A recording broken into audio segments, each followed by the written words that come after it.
Kenya. This week, my time. This week, my da sike.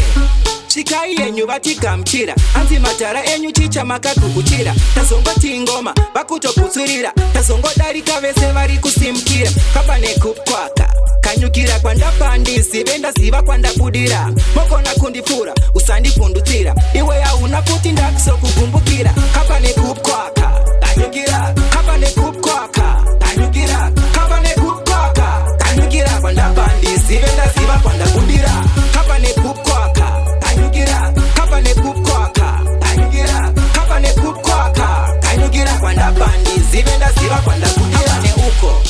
kauya nevembatya ona kunanganisa ungati mapatya amukazive aiwa musatya kati jamba zvako kunge datya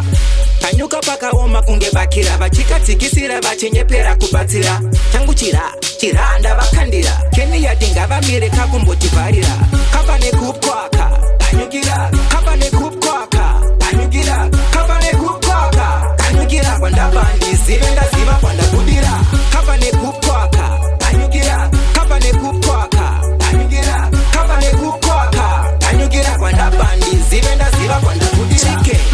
chikai yenyu vatikamchira anzi matara enyu chicha makakukuchira tasongoti ngoma vakutokusurira tasongodarika vese vari kusimukira kapane kukwaka kanyukira kwandapandisive ndaziva kwandabudira mokona kundipfura usandipundutira iwe yauna kuti ndakusokugumbukira kapane kukwaka